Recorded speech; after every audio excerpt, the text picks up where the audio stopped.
Hello hi welcome to in my kitchen official.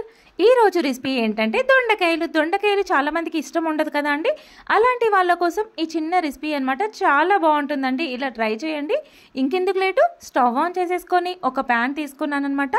ఆ ప్యాన్లో ఒక 3 టేబుల్ స్పూన్ ఆయిల్ వేసేసుకున్నాను. కాకపోతే ఇక్కడ ఏంటంటే నేను 1/2 కేజీ దొండకాయలు వాటర్లో వాష్ చేసేసుకొని రౌండ్గా కట్ చేసి పెట్టుకున్నానండి. ఏ షేప్లో కట్ చేసుకున్నా పర్లేదు. నేను ఇక్కడ వచ్చేసి 1/2 కేజీ దొండకాయలకి ఇవి కారం తక్కువ ఉంటుంది కాబట్టి, కొంచెం చట్నీ కాబట్టి అదేంటంటే కొంచెం ఘాటుగా ఉంటే బాగుంటుంది అనేసి నేను ఇక్కడ 6-7 పచ్చిమిర్చి వేసుకొని ఇలా వేయించేసుకున్నాను అనమాట. ఇలా వేగిన తర్వాత పచ్చిమిర్చి తీసి మిక్సీలో వేసుకోవాలి, ఒక ప్లేట్లో వేసుకోవాలి, లేదంటే మిక్సీలో వేసేసుకోవాలి. తర్వాత అదే విధంగా 6-7 ఎండుమిర్చి అనేది తీసుకోవాలన్నమాట. ఎందుకంటే స్పైసీగా ఉండడం కోసం అనేసి. మీకు ఎండుమిర్చి చాలా స్పైసీగా ఉంటే ఒక 2 వేసుకోండి సరిపోతుంది. నేనైతే ఇక్కడ అవి ఎన్ని వేసుకున్నానో ఇది కూడా అంతే వేసుకున్నాను అనమాట. తర్వాత అవి 2 కూడా వేయించిన తర్వాత మిక్సీలో వేసేసుకొని ఇప్పుడు దొండకాయ ముక్కలన్నీ కూడా ఇలా రౌండ్గా కట్ చేసి పెట్టుకున్నాను. ఇలా రౌండ్గా కట్ చేసి పెట్టుకున్న ఇందులో అండి ఇంకొక విషయం ఏంటంటే, దొండకాయలు తొందరగా పండిపోతాయి కదా అండి. ఆ పండిపోయిన వాటిని కూడా మనం ఏంటంటే టేస్ట్ బాగుండదని పడేస్తూ ఉంటాం కదా.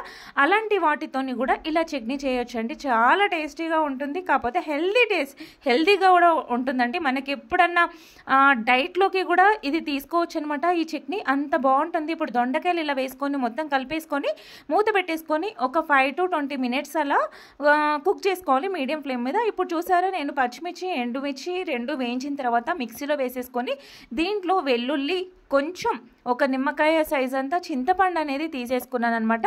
ఇలా తీసుకున్న తర్వాత దీంట్లోకి వచ్చేసి కొంచెం జీలకర్ర, అలాగే కొంచెం సాల్ట్ అనేది ఇలా యాడ్ చేసేసుకోవాలన్నమాట. యాడ్ చేసేసుకొని మిక్సీ చేసేసుకొని పక్కన పెట్టేసుకోవాలి. ఒక్కసారి మిక్సీ చేసుకోవాలి. ఇప్పుడు చూద్దాం. ఇప్పుడు స్టవ్ మీద ఉన్న దొండకాయలు మొత్తం కుక్ అయిపోయింది. అంటే ఫుల్గా కుక్ అవ్వాల్సిన అవసరం లేదండి, జస్ట్ హాఫ్ కుక్ అయిపోతే సరిపోతుంది. అది ఫ్రై అయిందా లేదా అన్నట్టుగా కుక్ అవుతే సరిపోతుంది. ఎందుకంటే ఇది చట్నీకి కాబట్టి చాలు అనమాట. ఇప్పుడు ఇదంతా కూడా ఇలా కుక్ అయిపోయింది హాఫ్. ఇంకా చాలు. ఇది స్టవ్ ఆఫ్ చేసేసుకొని కొంచెం చల్లారిన తర్వాత మనము ఇందాక ఒకసారి మిక్సీ పట్టేసుకోవాలన్నమాట. ఎండుమిర్చి పచ్చిమిర్చి వేసాం కాబట్టి ఒక్కసారి పట్టిన తర్వాత ఇప్పుడు దొండకాయ ముక్కలు అన్నీ కూడా ఇందులో వేసేస్తున్నాను అనమాట. కొంచెం చల్లారిన తర్వాత వేస్తున్నాను. ఇప్పుడు ఇదంతా మిక్సీ చేసి పట్టుకొని పెట్టేసుకోవాలన్నమాట.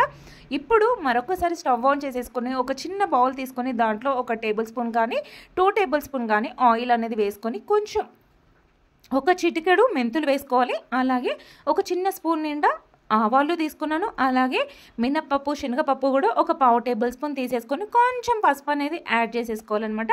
యాడ్ చేసుకొని ఇంకా ఇష్టంగా ఉన్న వాళ్ళైతే ఇంగువ కూడా యాడ్ చేసేసుకోవచ్చు. ఇప్పుడు దీంట్లోకి ఒక 2 ఎండుమిర్చి అనేది ఇలా చిన్నగా కట్ చేసేసుకొని ఇలా వేసేసుకోవాలి, అంతే. ఇప్పుడు నెక్స్ట్ మనకి అన్నిటికన్నా టేస్ట్గా అలాగే హెయిర్కి సంబంధించింది ఏంటి అంటే కరివేపాకు.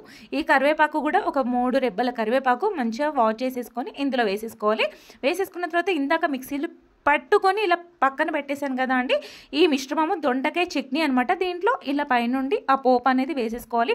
వావ్, ఈ చట్నీ అయితే అసలు నిజంగా వేడి రైస్లో కానీ లేకపోతే జొన్న రైస్లో కానీ వేసేసుకొని తింటే అబ్బా సూపర్ అంటే సూపర్ అనమాట. ఇంకెందుకు, మీకు నచ్చిందా? ఒక సబ్స్క్రైబ్ చేసుకోండి.